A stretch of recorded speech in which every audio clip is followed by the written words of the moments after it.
Bachman's Basement is a Boink Studios production. And now, on with the show.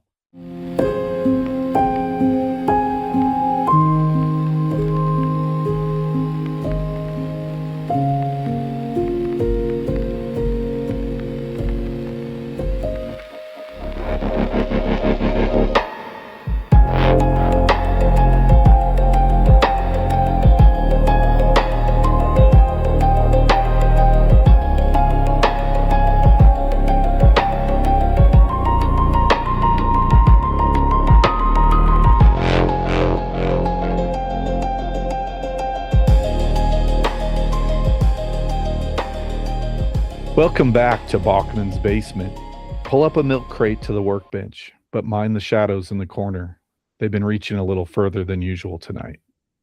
The story for this week spans 5 decades and deals with faith, obsession, death, addiction, and a secret electricity that accomplishes miracles, but at what cost? This is Stephen King's tribute to Mary Shelley, H.P. Lovecraft, and Arthur Machen. This one asks the question, what lies on the other side of the veil? The answer to that question, you'll find, isn't something you want to know. But before we get started tonight, how's your week been, Chris? What you been watching? What you been playing? What you been listening to, man? Oh man, so watching, I did I try to watch some B horror for this show when I get a chance, and we had a little bit of a week off last week. So I actually checked out Bad Taste. Have you ever seen Bad Taste, Chris? No. That's not even familiar, like even the title. It's not ringing a bell. It's a B horror flick from New Zealand by the great film director known mostly from the Lord of the Rings series, Peter Jackson. It's one of his first flicks. It's a independent film, and it's his first feature film. It's a science fiction action comedy horror flick, for lack of a better way to put it. But it's about these aliens taking over a town to turn them into fast food, essentially. Huh. And these 4 guys attempt to stop it. And it's well worth a watch. It's very, very fast paced for what it is. It was filmed over like 4 years. Oh, wow. On weekends only. So it was kind of a large project. Yeah.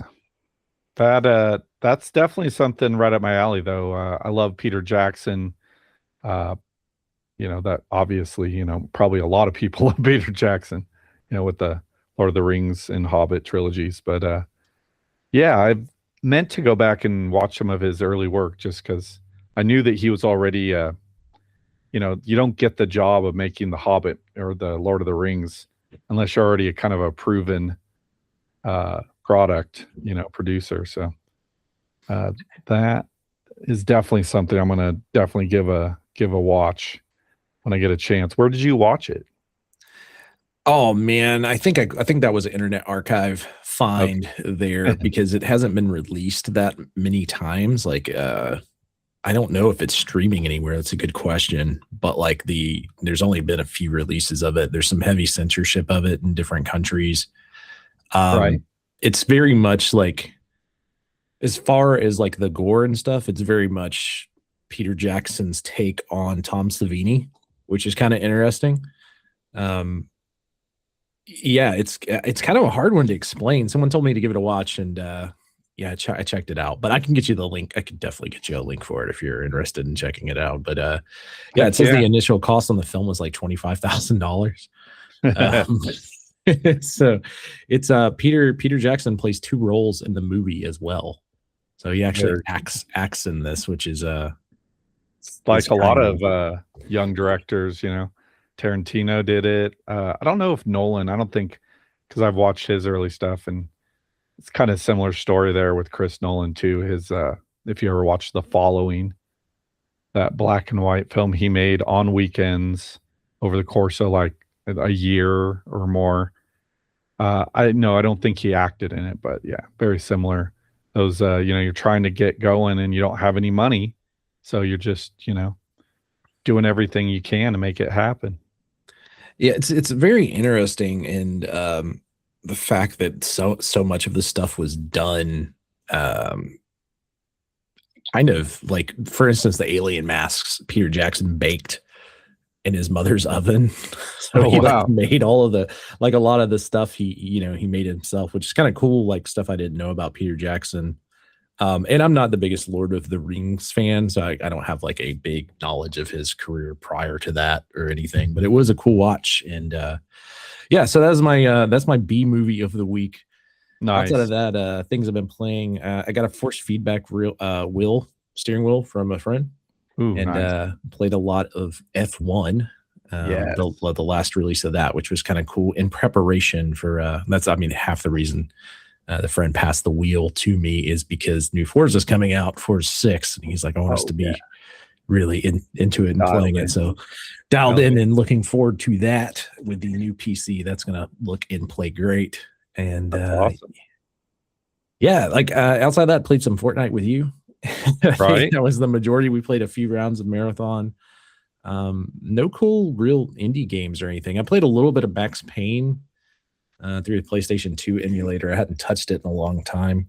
Game is still really, really cool. I think the first one, obviously not as good as 2 and 3, but I wanted to start at the beginning. So I'm in chapter like 4 or 5 of that game, and I'm planning on going to pick it back up. It's just one of those things like when am I going to have time to do that more than anything? Right. Yeah, that obviously I think that's about all I've done this week is Fortnite and a little bit of Marathon. But a game that I was watching a video that's coming out on Game Pass that I'm really I think I'm gonna download and play is Hades 2. Have you seen anything about that?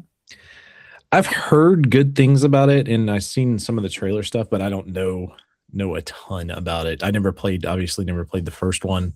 Yeah, me neither, but I don't know, just something about this one, just like, I don't know, the cutscenes are really cool looking. I like that sort of animation style, and the gameplay looks maybe something similar to like Diablo. So yeah, I kept confusing it with Hellblade too. Right. For the first, like when I heard people talking about it, I was like, I think I played that, but it's not that. Not that one. Completely different game altogether. But yeah, I've heard good things. That'll be a cool one to check out. Is that going to be a Game Pass free? I'm assuming since it's coming to Game Pass, you'll be able to play it if you have Game Pass or whatever. Exactly. Yeah, it's supposedly day one. I don't know when it releases, but soon. Seems like everyone's talking about. Right now, everyone seems to be talking about it, so must be coming. Yeah.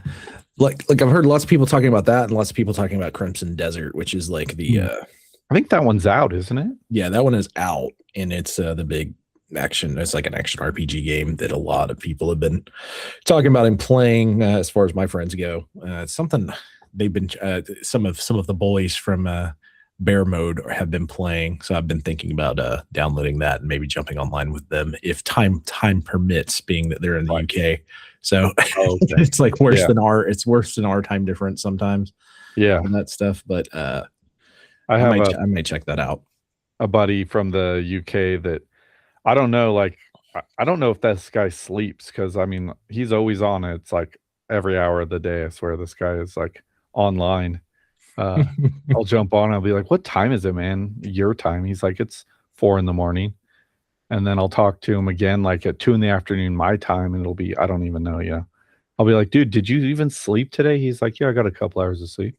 I used to have a friend named Ozzy Dottie. Shout out to him if he's listening to this somewhere out in Australia. He was young at the time, but it seemed like we were always.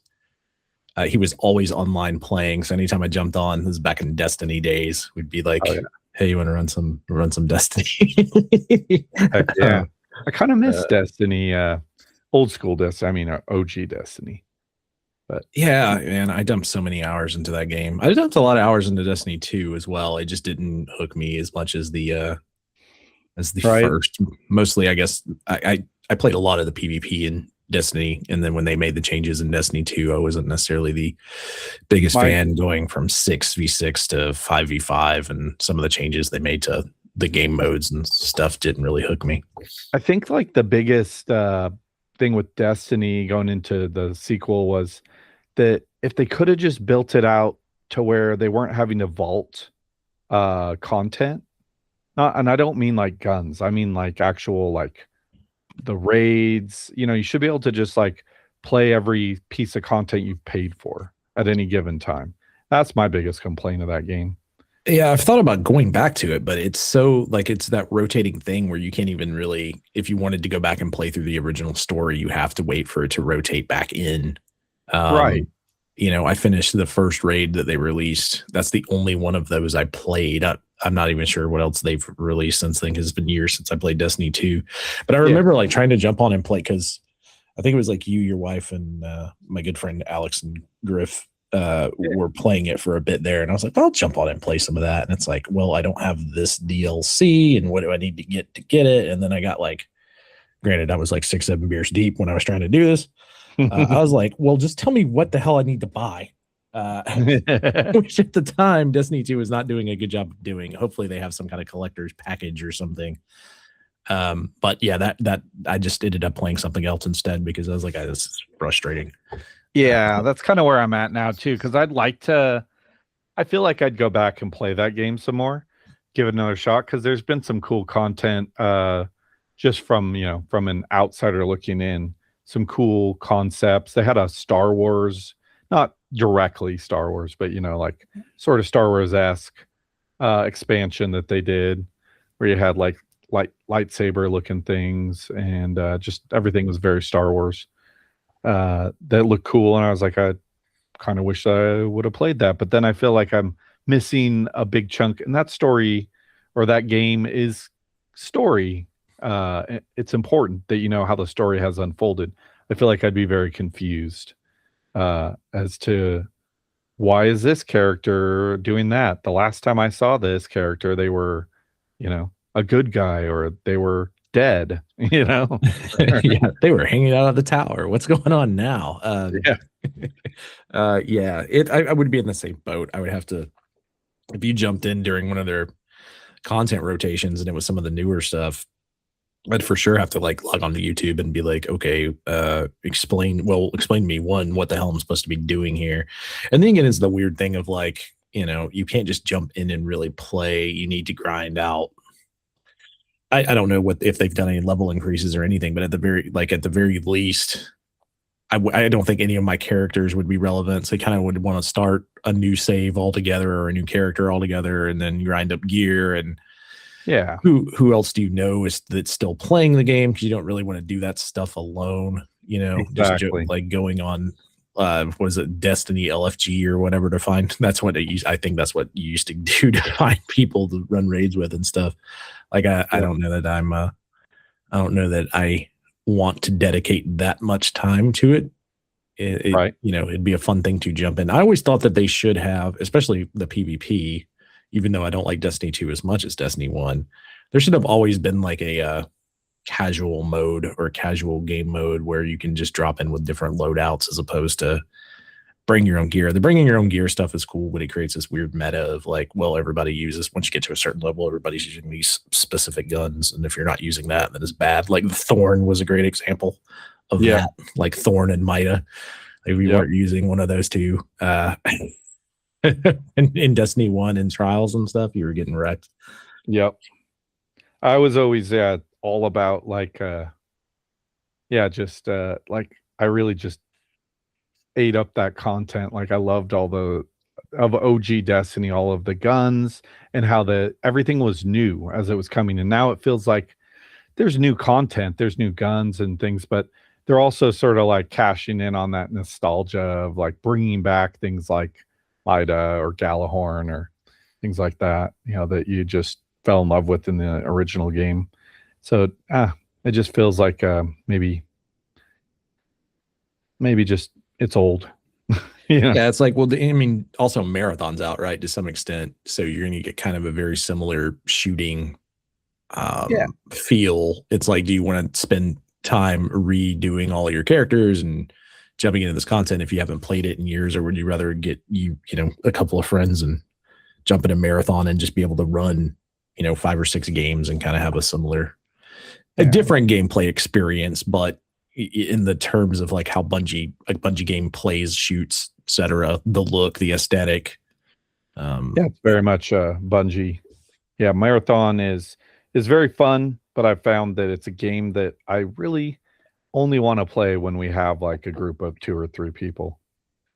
Yeah, for sure. I've only played like a couple of solo games, and it's mostly just like hide, collect as much crap as possible, try to get out. Yeah. Because it can be very punishing, especially if you're not grinding and playing it quite a bit. I mean, the same thing can be said for Destiny or any, I guess, PvP game, realistically, with the exception of stuff like Fortnite. Fortnite, I think you can just drop in and play and have a good time regardless, just because of how ridiculous that game is. I think that's why it's, got such big fanfare. But these some of these other games, I don't know that I have the grind left in me. Yeah. Destiny 1 came out like over 10 years ago at this point. 2012, 2013, somewhere in there. Yeah, so it was like 14 years ago. Yeah, it's a much different person 14 years ago when Destiny 1 came out than I am now. That's the other thing. But yeah, I was a brand new father 14 years ago. That's crazy. That's crazy to think about. Anyhow, let's see. Well, should we get into the story? Oh yeah, man. Let's jump into it. This is a fun one. This is one that I hadn't read before, so I thought I had, but once I got into it, like I was talking to you over the weekend, I was like, I don't think I had read this before, but it's a page turner. Yeah, this is it's a very different approach, I think, for Stephen King too. So published in 2014, the book we're reviewing this week, Revival, was a return to form, so to speak, for Stephen King. After having taken a bit of a break from traditional horror, he brings us this story that on the onset seems like more of a nostalgic coming of age drama. But basically the story really just follows the lives of Jamie Morton, who's our main character, and Charles Jacobs, who's also kind of a co-main character. It's a slow burn, like you had noted, and I agree. But man, the fireworks at the end are well worth the wait. So I've kind of broken this up into sections since this does span 50 years. The story starts with Jamie as a 6-year-old playing in his front yard with little toy soldiers. Little shout out back to Battlefield there. It's kind of funny how that it's almost like we did that on purpose. But that's how the story opens. You have this little boy, our main character. He's sitting out in his front yard. It's 1962, and he's built up a little mound of dirt, and he's got his toy soldiers, and he's playing. When a shadow kind of casts over him, and he looks up, and the new minister has come to visit. He's just got into town. Charles Jacobs comes up and talks to Jamie and says, "Hey, where's your mom?" And he goes and meets the family, Jamie's family, and introduces himself. And sort of that's how the story opens. And you discover, this, if you want to call it a friendship, I guess it starts that way.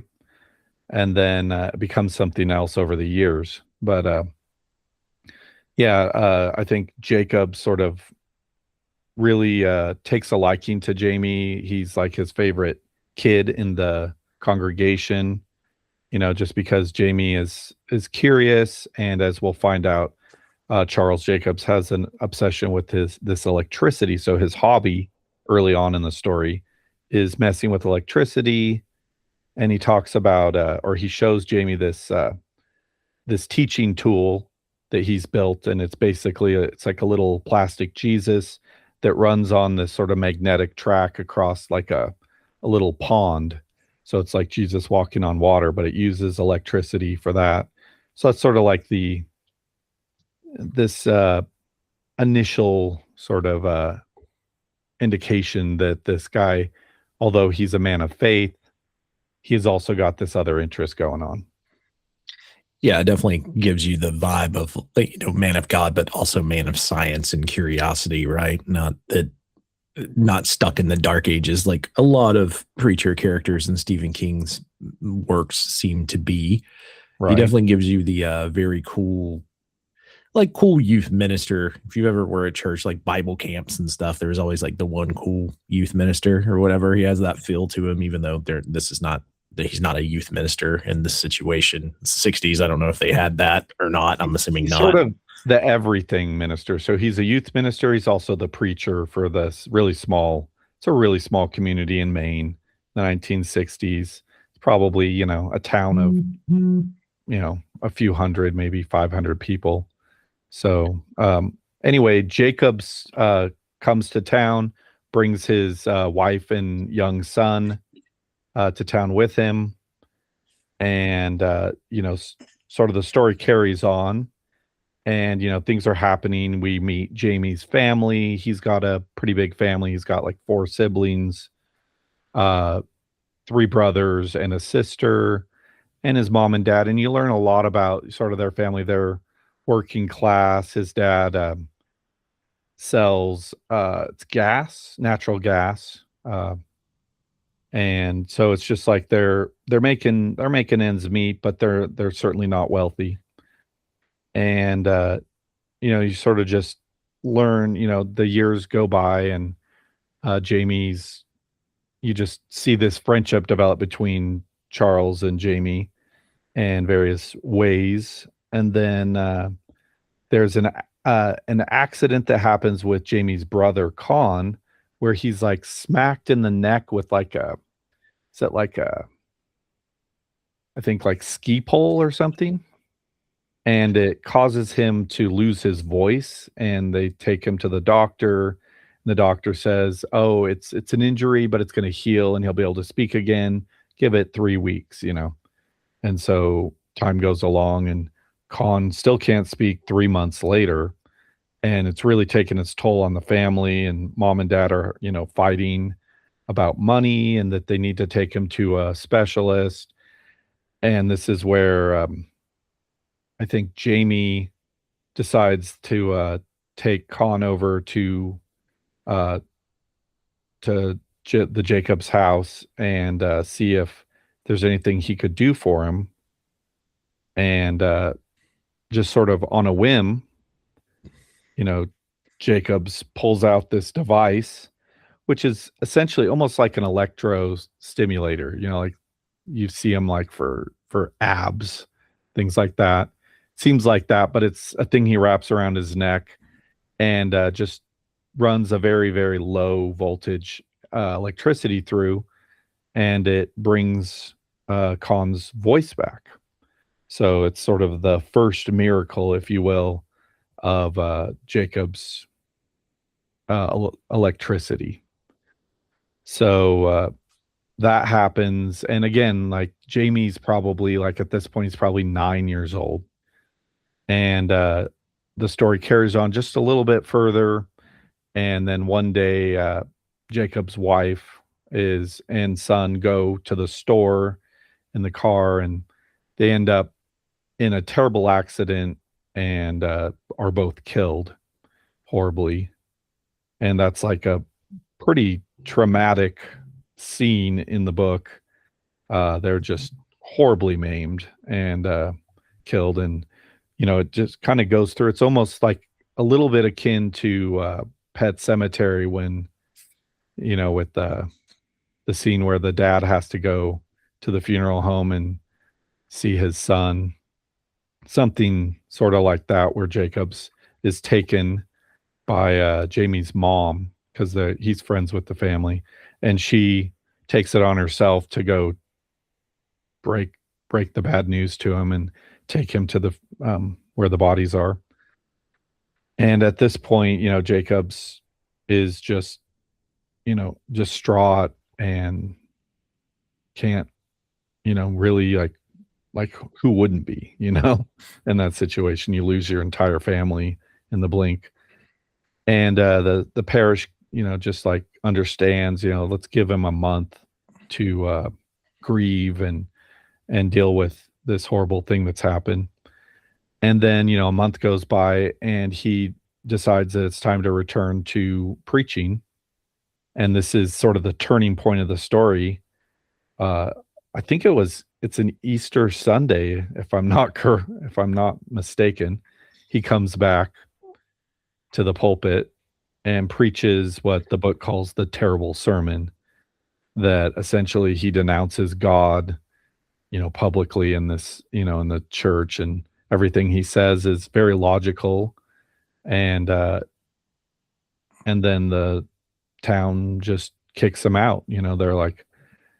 They're unwilling to accept that, even though he's lost his family and he might just be, very mentally disturbed at this point, that it's not okay, for him to get up there and say that there is no God. So that's sort of like you could say it's not the end of section 1, but it's sort of where the story starts to move forward a little bit. Yeah, it's kind of the book in itself is kind of unique in the sense that you kind of get a coming of age tale with Jamie, and then this opposite with Jacobs, where his entire life is shifting in a different direction. The terrible sermon is like King just drops the hammer on you out of nowhere. You get this brutal scene where he loses his wife and son, as you mentioned, and then he gets in front of this church, and he doesn't just have a bad day at the office. He tears faith completely apart, not respectfully. He goes after the idea that there's any kind of loving God, that there's nothing there. Like, why would this happen to me? And then there's the shift in his character where it's not that he's just lost his faith. It's the beginning of him replacing it with the obsession of the secret electricity. And, from that point on, he's not looking for comfort in the Lord. He's kind of looking for answers of why this would happen. And it leads us into the rest of the story with secret electricity and attempting to lift the veil between the living and the dead, which is kind of unique in itself. I mean, you get some of that in Frankenstein for sure. But, even going back to some of the inventors of electricity and the idea that electricity could help with communications to the dead, like you get into like Tesla and Edison, for instance, they both kind of played around with that idea as well. So I found that very interesting. I will say, like, at the very beginning when we were talking about, there's like this cool visual, you get the cool visual of the way the book begins, where Jacobs is kind of standing over Jamie and the shadows looming. And it's like, that is the whole book to some extent, is there's this big shadow kind of lurking throughout Jamie's life, whether it's purposefully or through happenstance or the universe pushing them together or whatever you want to call it. That's kind of how the rest of the story is going to get going. Something that is mentioned early on in the story, because this whole story is being told by Jamie as a man in his 50s. He's recounting his you could call it, this fate of him and Jacobs just being tied together in life, whether they like it or not. And so this is him just sort of recounting this story that starts with him as a very young child to, all the way up into his mid 50s. And something that he says, like right at the beginning of the story, is that Jacobs is his fifth business, which is a Hollywood term for like a corrupter, or it's a character that is there to bring ruin. So that I thought it was interesting because I'd never heard that term before. Yeah, I hadn't either. You brought that up over the weekend, and I when I read it, I wasn't necessarily sure what it meant. And also, I actually disagree with Jamie in Jamie's character as a narrator to some extent with that notion. Me too, to a degree. I'm not saying Jacobs is a good guy, because he's not, but I mean, as we'll find out as we go on here, but I feel like Jamie has a choice in everything that happens. And I don't know. I don't know. I guess we'll find out as we go here. Yeah, we're about to get into his, what I like to call the nomadic years here. Yes. And Yeah, like none of that has anything to do with Jacobs, right? Like all of the decisions that Jamie makes at this point, Jacobs is gone from his life. You're talking about growing like late teens, early 20s during So this time period. So it jumps forward a little bit, after Jacobs is cast out of the town, and now we move forward a bit. Now Jamie is like 14 years old and discovers that he discovers the guitar and starts playing the guitar, and then realizes that he has some talent for it and starts getting, into bands. He gets in a band, Chrome Roses, I think is the name of the band in the story. And so it's these, guys that are a few years older than him, but still teenagers. And he starts playing music, playing gigs around town. And they, manage to get him in because they're playing at bars and also like school dances and things. But this is sort of like a path that Jamie finds for himself and falls in love with, and it ends up becoming, his job, as we find out as time goes along.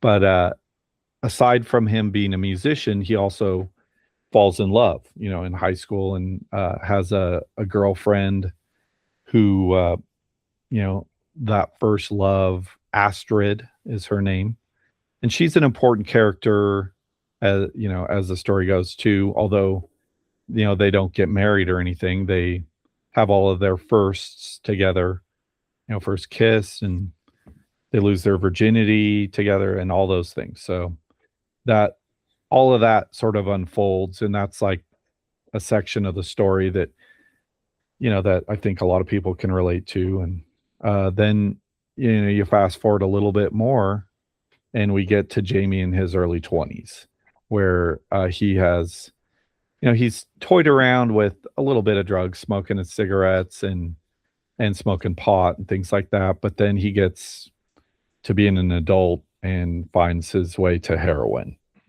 sadly, and becomes a really bad addict. So that carries us in, well into this section 2, which, as you noted, are the nomadic years. So Jamie's now a traveling musician and going all over the country. And we catch up with Jamie. He's, with a different band now. He's probably like 25, 26 years old. And, he's just so bad, with his drugs that he like isn't showing up to, to their gigs and things like that. So they end up kicking him out of the band. They're like in the middle of Oklahoma or something, and the band's like, don't bother trying to catch up with us, you're done. And so Jamie's like, trying to figure out what he's going to do with himself. And this is where he what takes him, but he ends up going to the local fairground. Oh, he's trying to score. Yeah, he's like, oh, I know what'll fix this situation I've put myself in. Let's get some more heroin from the local carnies. Yeah. So he wanders over to the fairgrounds, and just sort of, whether you want to call it a coincidence or fate, I tend to think more of the latter. He ends up stumbling across Jacobs, who's now a carny, performing using his special electricity, something he calls portraits in lightning.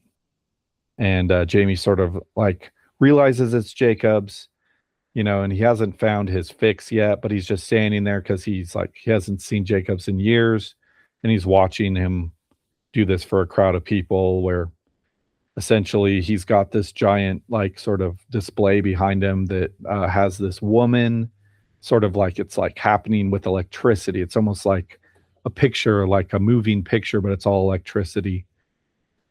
And then he has like a pretty woman from the audience come up and gives her a free demonstration and puts her in place of that woman in this moving image, where she becomes the woman in this beautiful dress in this image of lightning. And then he sells these portraits in lightning to people after his presentation. And this is where Jamie catches up with with Jacobs, which he's obviously in really bad shape. He's really needs a fix, and he's really skinny and just like bad shape. And Jacobs immediately understands what's going on with him and takes him back and gets him some food and gives him a place to sleep. Gets him a little bit of heroin even. And then shares with him this. He's like, I can fix your addiction if you want. And gives him that option. And Jamie doesn't believe him, but he goes, well, of course, if you could cure me of this horrible addiction, then yes, I would love to do that. So he does his thing using it's like a pair of headphones he puts on him, and then runs his special electricity in his brain, in Jamie's brain. And it's basically immediate, but it takes 12 hours. And Jamie, there's some blackout or fugue state that Jamie goes through, and there's some side effects that Jamie ends up having, where he's poking himself with dry needles. He's comes to he's blacked out, and then he's doing that. And this is sort of an early sign that these miracles come with a price. But he's completely cured of his addiction to heroin, and so he is obviously very thankful to Jacobs, and sort of becomes his assistant for a time, helps him to finish what he's doing in this part of the story. And obviously Jacobs is still developing this special electricity. I really like this section of the story. I thought it was pretty cool. Yeah, it's really neat. The idea of his obsession with electricity becomes this side act, because he can't go back to being a priest at this point, you wouldn't think. So the idea of using his love for electricity and the secret electricity to create a sideshow out of it is interesting itself. The carnival space that they talk about definitely has this very Joyland feel, where it doesn't nothing seems quite right about the carnival, and it's always just a cool setting. That was actually something I'd put in the notes too, that it actually, I hadn't caught that on my first couple read throughs this story, but Jacobs even mentions that he had been traveling around and had even performed his portraits and lightning at Joyland. So that's actually in the story, which was a cool little nod to another Stephen King book that we've covered. Yeah, and you get this kind of juxtaposition between Jamie being addicted to heroin while Jacob has got his own addiction, which is electricity, secret electricity, right, and the powers it holds. Right. And the way it takes you through this, it's like he fixed him. You're like, oh, cool, great. Right.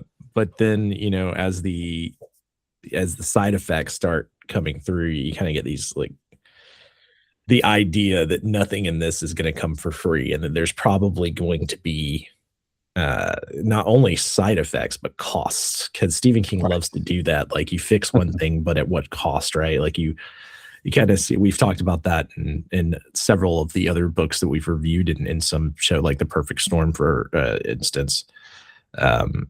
Or not The Perfect Storm of the Century. I don't know why I always say The Perfect Storm of the Century. The cost, right? So you start seeing some of that right here. And that kind of leads, I guess, I don't know if this is included in your section too, but that leads to, and this is the other thing about what Jamie's saying about this guy kind of ruining his life, and then in the way that he was talking about it, it's well, he gets the guy a job, right? Yeah. So that is exactly it. So not only does Jamie serve as his assistant, but Jacobs isn't going to be a sideshow carny worker forever. This is just a means to an end. This is a way for him to test, some of his experiments and see how it affects people. And so anyway, time goes on, and Jacobs is done with that portion, but he gets Jamie a job.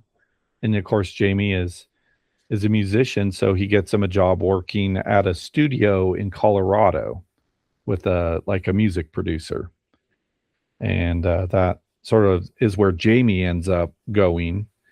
And that, again, this has all happened like in the 70s and 80s. This section of the story, Jamie has grown up, in the 70s, and then he's an adult, young adult in the 80s. And that's kind of where that part of the story leaves us.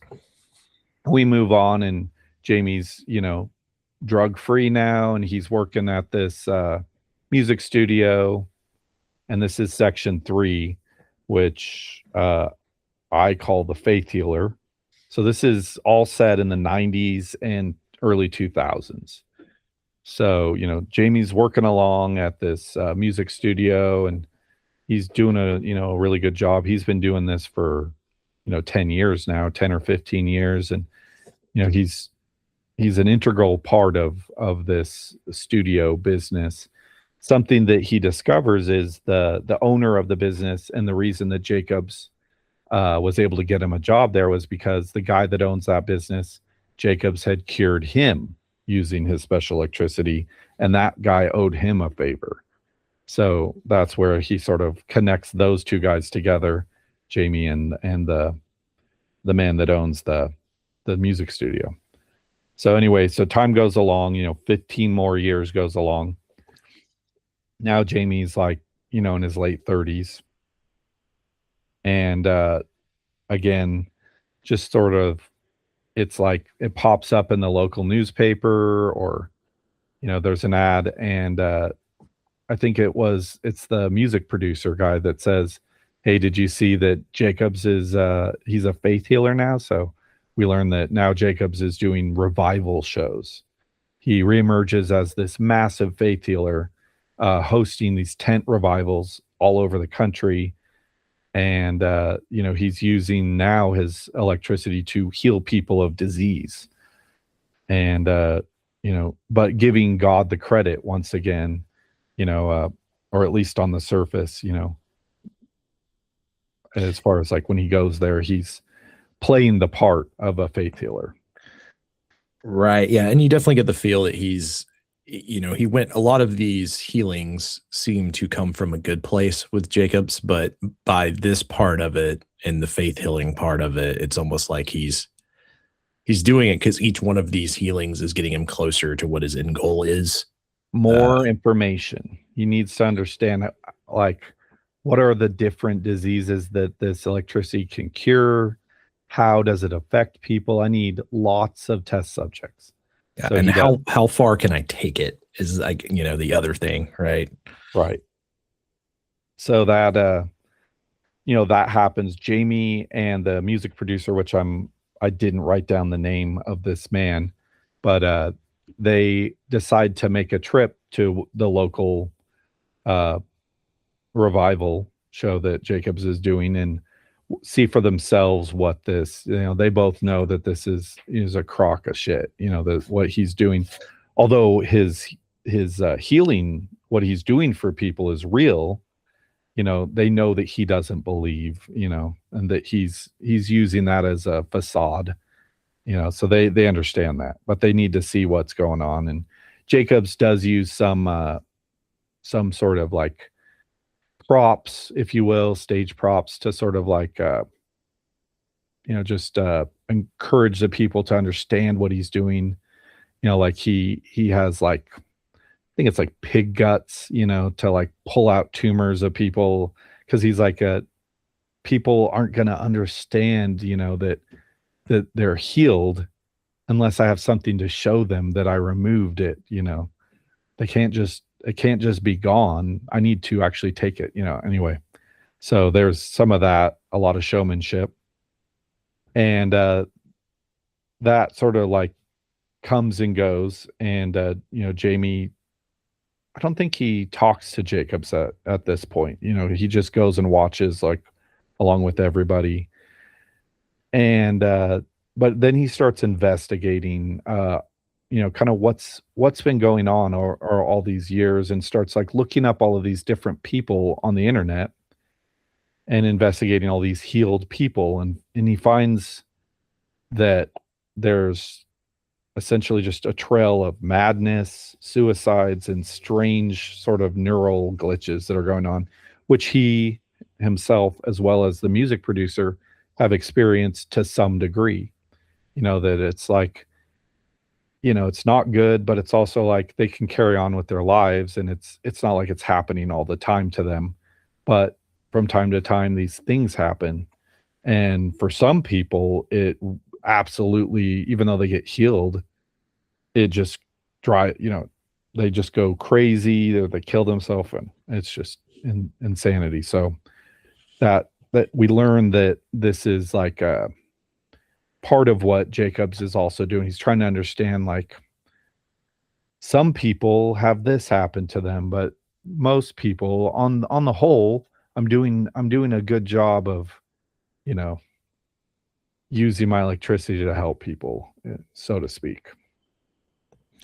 Yeah, it's interesting because I wish it went into more of the cases that he's researching, because it's like, it's almost like, depending on what he fixes, the cost coming back around on the other side might be worse.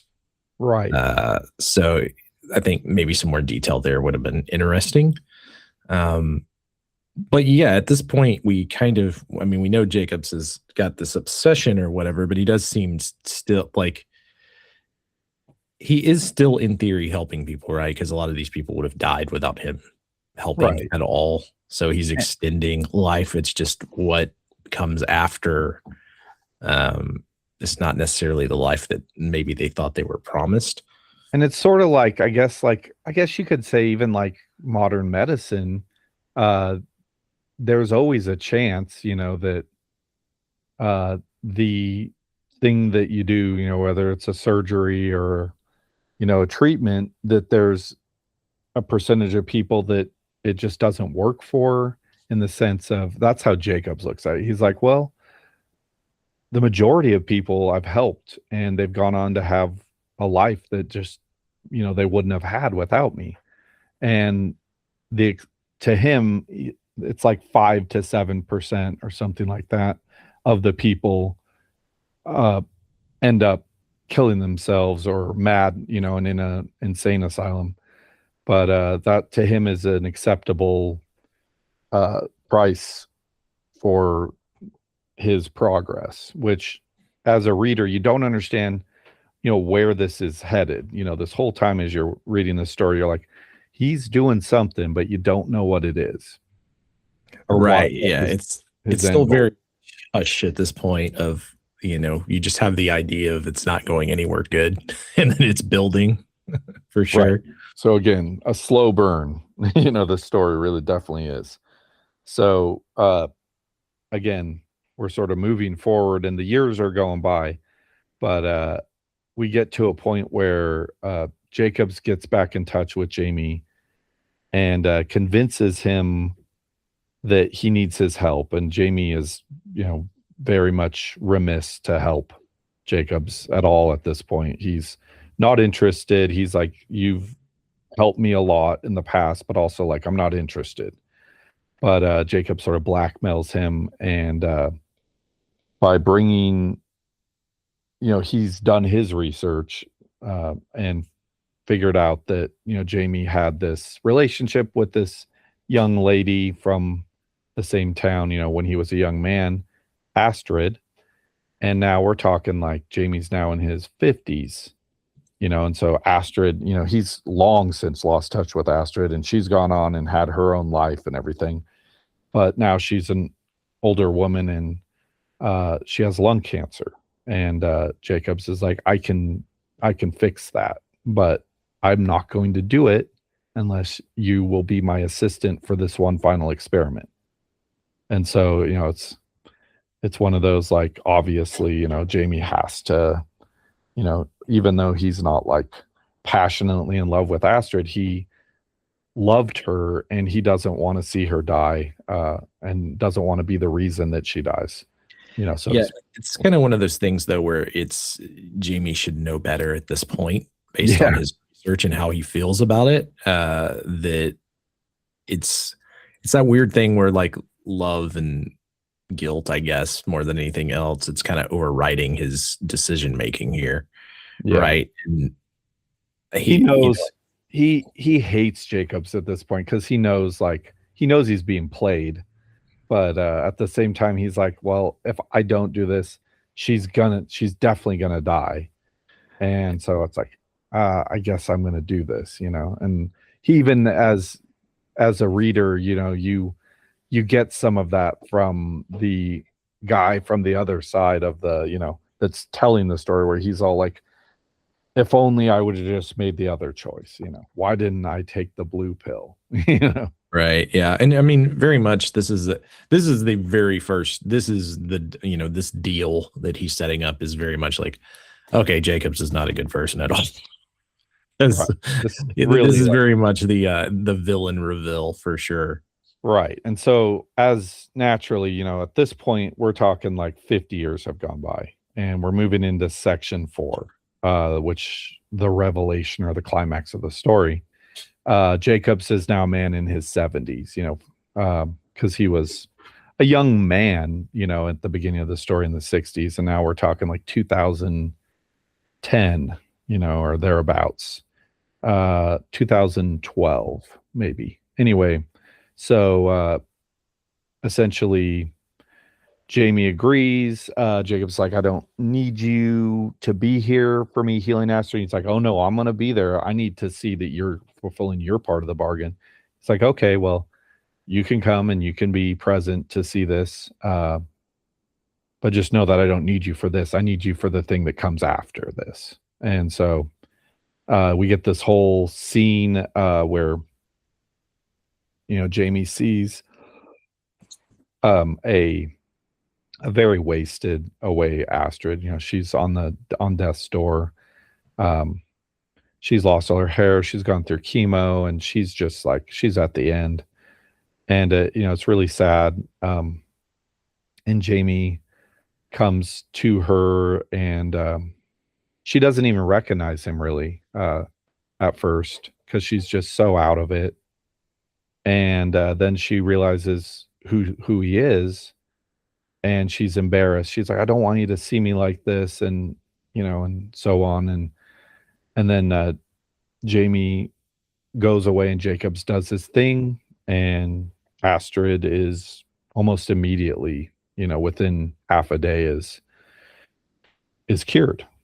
And she knows that she's absolutely thankful for what's happened, but she knows even like that something is wrong with Jacobs, like that he is, he's not just doing this out of the goodness of his heart. She's put 2 and 2 together, that how did he know about me and Jamie and so on and so forth, and kind of put it together. And he's like, I don't know what he's got on you or why you're here, but it can't be good, and you should just leave. If you have a chance, just get out of here. She leaves, and thankful, and thanks Jacobs and everything, and leaves. And so that's sort of like, at this point now, Jamie and Jacobs are on to the final experiment. And so Jacobs takes Jamie to his remote lab, which is not too far away from this property that he's made a lot of money over the years doing all of this stuff. All these people giving him, what do they call it? Love donations, as when he's a faith healer.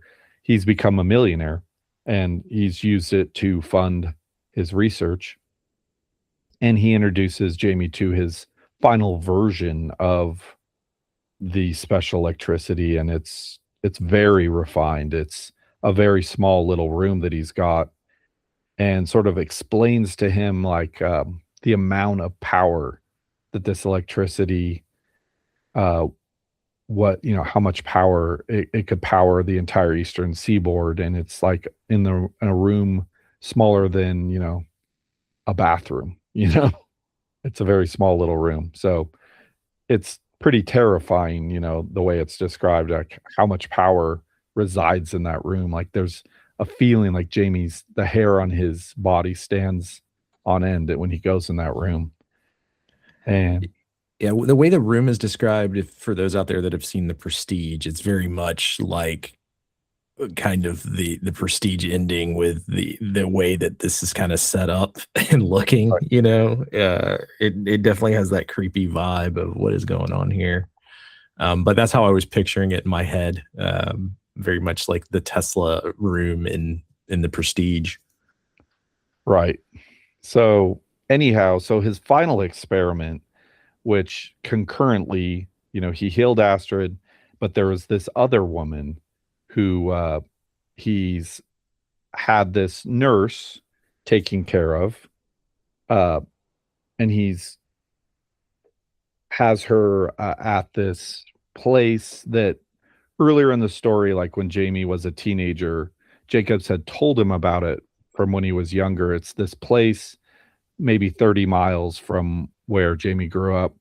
It's the top of this sort of mountain. The road leads up there, and then there's like a lightning pole there that you can go up there during storms and just watch lightning hit it over and over. And you know, it's just this it's this place where there was a little cabin there, and that's where Jamie and Astrid had gone in the summer when they lost their virginity together. So again, this place Jamie's familiar with, but now 50 years later, this is where the final scene of our story takes place. Now 50 years have gone by, that cabin is long gone, but a new building has been built there by Jacobs.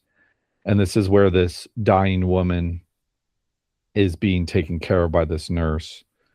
And again, we don't know what's going on, but Jamie goes, as told by Jacobs, he goes there, and then Jacobs shows up, and he's all like confused because he sees this woman who's dying, and he's all like, what are you doing? Like, why don't you just heal her? Like, what am I here for? And he's all, I'm not here to heal her, you know? And he's like, you just don't understand. Like, it's just sort of like, it's moving faster and faster at this point. And then the storm comes. He's been planning for this. He's been waiting for this moment, for his whole life, and like research and everything comes together.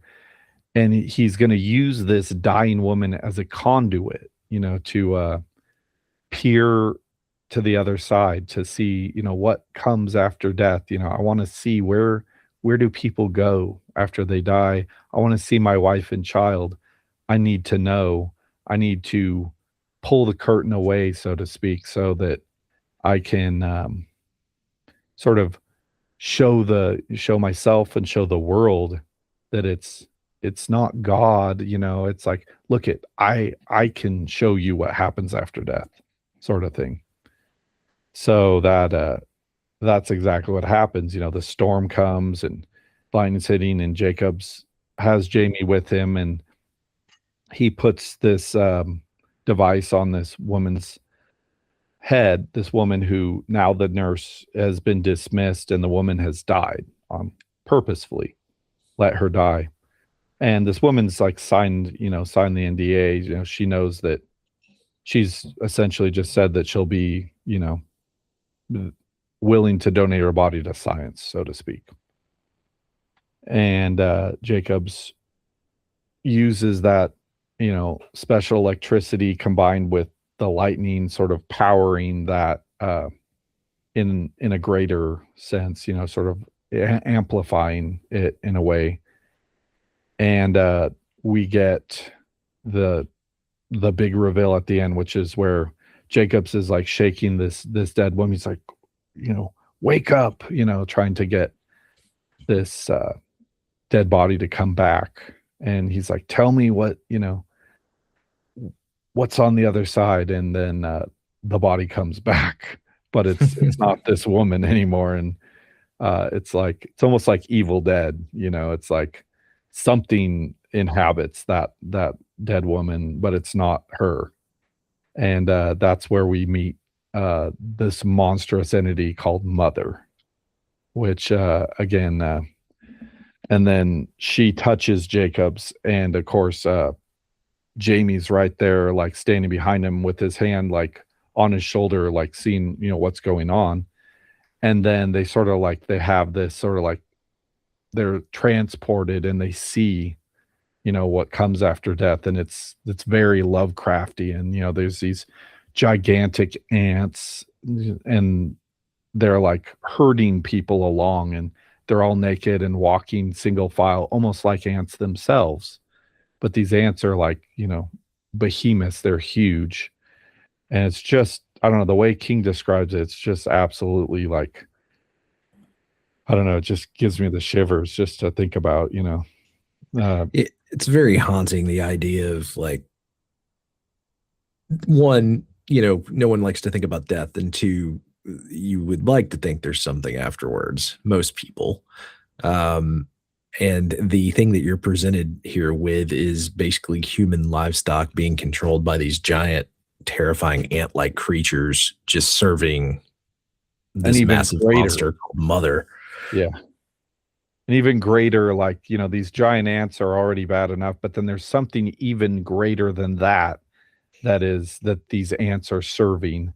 And these, the people are, and this is where the story, as Jamie's describing it, this is what's due for everyone. So essentially, it doesn't matter if you're good or bad in life, this is where everyone ends up. Yeah, it's there's no punishment, there's no heaven or hell, there's no judgment, there's no gates. It's just like this existence without meaning where you're just serving Mother. Right. And it's that in itself is just like this. There's this chaotic pace to the end of this novel, the last two chapters, that man, it really gets there. The rest of the book, the rest of the novel itself, I wouldn't consider that scary or anything, that crazy as far as a King book goes. But the last two chapters are definitely jarring. It kind of lulls you into the sense that nothing crazy is going to happen here. Right? We're going to get like kind of a, this experiment might go wrong. Jamie might have to kill Jacobs kind of thing. Right. But then this whole cosmic horror pops out of nowhere, and it's great. It's wonderful. Right. So it's great in a terrible way. It's like you're so invested, in this, and then like the way King describes it, it's just awful. And you can just imagine like, yourself in that situation where you're like, what happens after death, and it's not good. So essentially the rest of the story, which isn't too much, but it just sort of describes Jamie's life after the experiment, where he manages to go on with his life. He survives. Jacobs has a heart attack. He's already really old anyway, in that moment, and they manage to close the door on the Mother thing. The Mother is forced back into this other. Jamie essentially shoots the Mother, and then after Jacobs dies, he plants the gun on him to make it look like Jacobs killed her, and that he had no part of it. That he wasn't even there. Yeah. And so that sort of like he's worried about like being implicated in, something that he had no intention of being a part of. And he doesn't get implicated in it at all. But what we learn is that, it's like everybody, it's sort of like hits everybody in the same way that it hit Jamie. Anyone that was treated by Jacob's special electricity through all the years, thousands of people are suddenly shown the same thing, and it drives like everyone, mad. Jamie somehow is just strong-minded enough that he can just go on and try to live a good life, and maybe that we're not meant to see what happens, and that was a great lie, so to speak. Yeah, and I mean it's bleak in the sense that Jamie survives this, but he knows what's coming for him. It's not gonna, no matter how he ends up, like no matter what he does throughout the rest of his life, the end is still going to be the same. He's already seen it. Right. There's no heaven, to look forward to, or hell for that matter, or that is, basically everyone's due for what I would call hell. It's just a different version than the one that we learn about. But anyhow, so that's, it's a very bleak ending. I would say that maybe arguably the bleakest ending of Stephen King's. Even, I mean, maybe it's just on par with Pet Sematary in that way. I mean, that's a really bleak ending too, but I'm trying to think of things that we've talked about previously on the show. I mean, Needful Things is kind of a bleak ending. yeah, that one. But again, like, we're doing that to ourselves, in Needful Things. That's a story about humanity just being given into our worst impulses. But well, I mean, to some extent, that's this as well, right? Obsession isn't necessarily the best thing. The want to outlive what your natural life expectation is. There's some of that in, I mean, he loves to toy with that idea in general.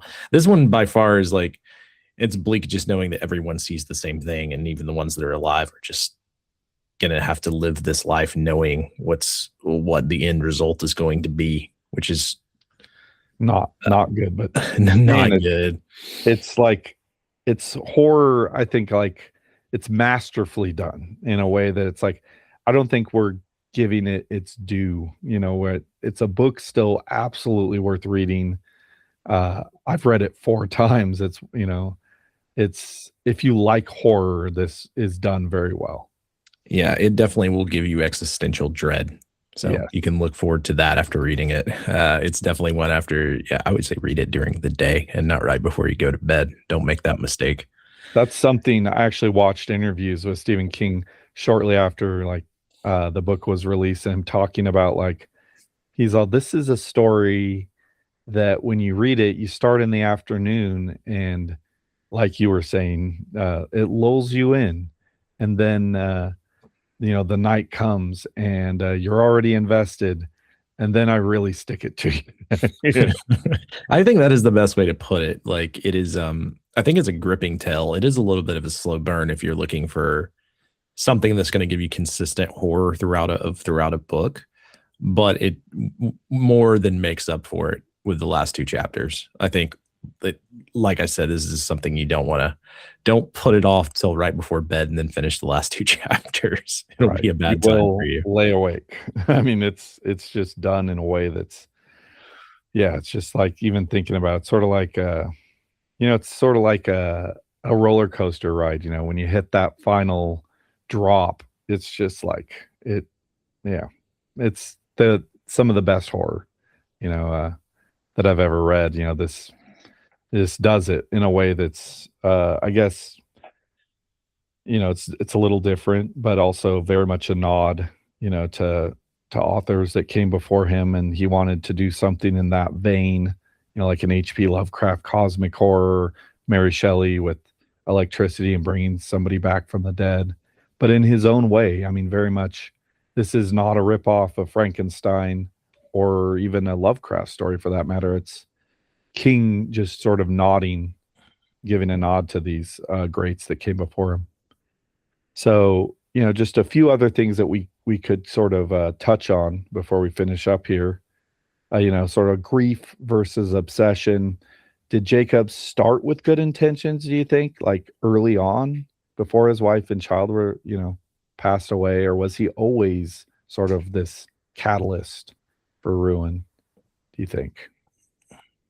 Well, I mean, I think losing his faith in God made him more willing to pursue these things that most would, it would be going against God to try to see into the other side, right? So to some extent, yes, you have to think there. Now, having like an obsession or like a curiosity about electricity, I don't think is inherently bad, but there, when he loses his wife and child, he kind of loses his faith in God and humanity, and the obsession becomes that he wants to reunite with them, right?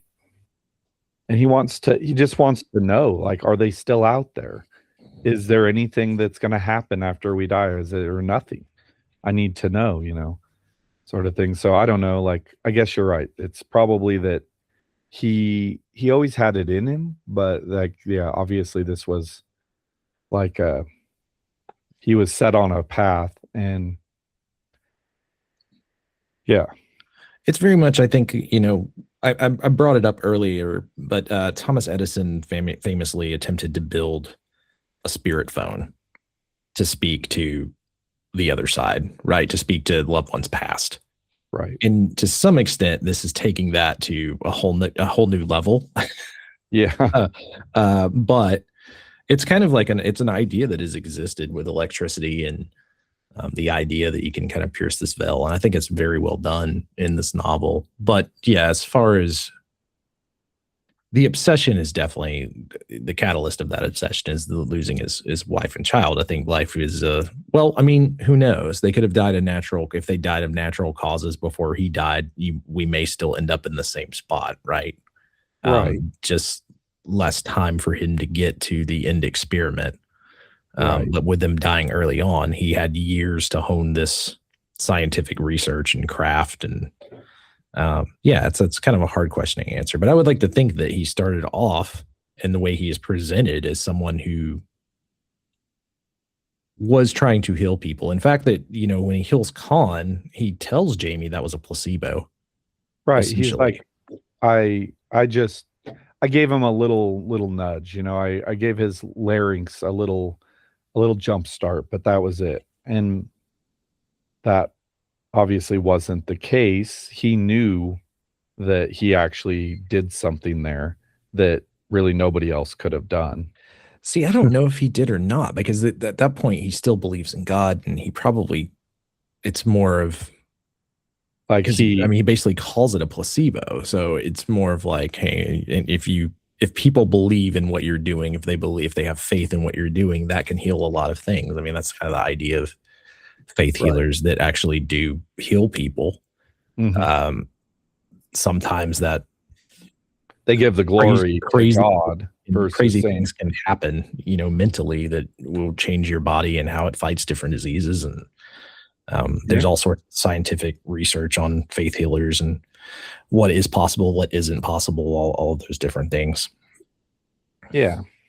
Well, I mean, it's one of those, like, I feel like it's one of those stories that it's very much a story that I come back to. I've read it, like I said, like 4 times, and I get something new from it every time. The details are interesting. I discovered a bunch of new things in this read through this time around. There's a lot of little details, lots of when you know how this one ends, then you see a lot of little hints of where this story's going throughout the story. So that I didn't notice, on my first read for sure. And I hadn't remembered until rereading it for this.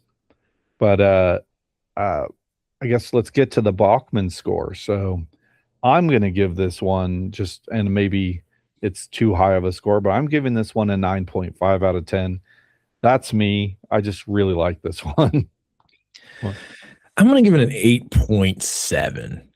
Seems fair to it.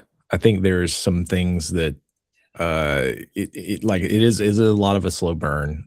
If I was judging it on the last 2 chapters alone, it'd probably be like a 9.5 as well. But I did really, really enjoy it. It's kind of a long read. Just a heads up to those out there. Yeah, I mean, it's not his longest book by any means. I think it's like 500 or 600 pages, but certainly not it's not It or The Stand or Under the Dome, length. But I'm actually surprised that this book didn't sell better than it did. Right? Yeah. It didn't sell it like Joyland sold more than this book. I was looking up kind of book sales because it's one that I'd never really heard of until you were talking about it. And I thought maybe I'd read it for that time period. I was doing a lot of airport reading back during this time period. So this would have been released, I think what you said, 2014, right? Yeah, I think that is when it came out. And it's also one that famously hasn't made it to movie status yet. It's a few different directors have gotten their hands on the property and developed it into a script, and studios just aren't willing to give them the budget they need to accomplish that big conclusion. That's going to take some money to make those, to give us that final terrifying scene, so. Yeah, and I wonder what budget they're looking like, if it's something with practical effects or if they're looking for like a big Marvel type CGI ending. Because that's the biggest thing is because the rest of this, I think it could be done. For a low budget. Well, that so it's like I'd read that Mike Flanagan, who's very famously done a number of King things and is still working on turning a bunch of different King properties into movies and television.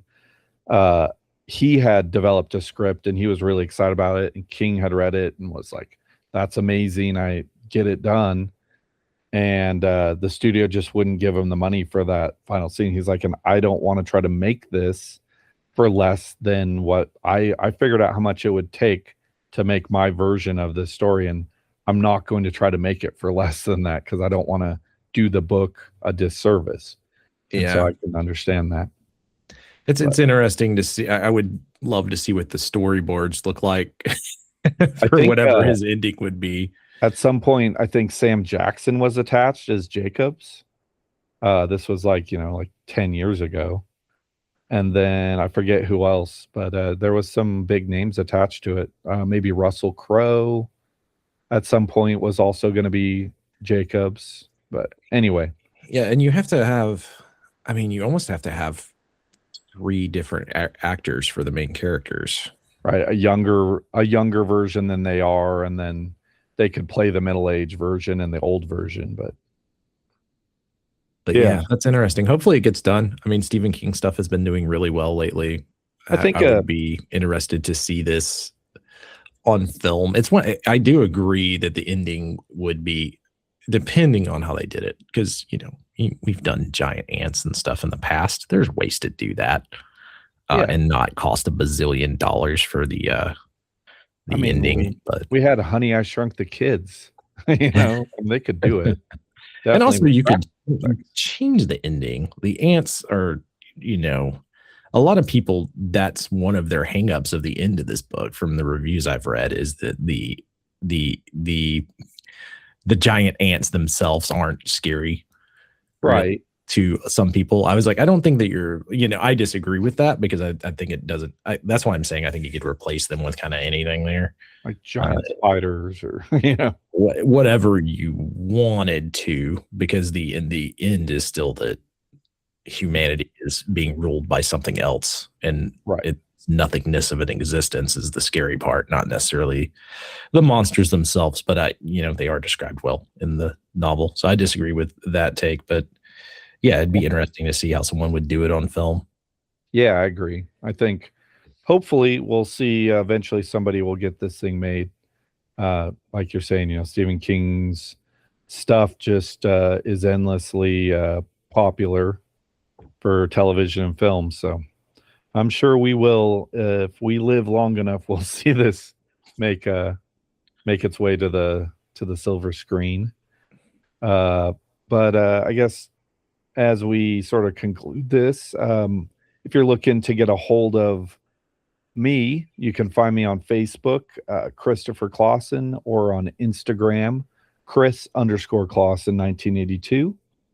And go ahead and give them your socials, Chris. Yeah, for me, it's Christopher.R.Patton on both Facebook and Instagram. And also check out www.boinkstudios.com. That has all the podcasts from Boink Studios, 6M Podcast, Bear Mode, One Nation Under Ted, the Ted Lasso podcast, Ray Sports and Slams, the 6M podcast, as well as Tom Clark's Main Event. I think I hit all of them. If I didn't, then I apologize, but lots of good stuff out there to check out. Free as always. Also, the YouTube channel will have those as well. So yeah, check out the website. Find something else to listen to besides us, but make sure you listen to us first. All right. Well, thanks again for joining us here in the basement. And when you close the final page of this story, it's helpful to remember this is just a nasty little bit of fiction. But to quote Lovecraft, that is not dead, which can eternal lie, and with strange eons, even death may die.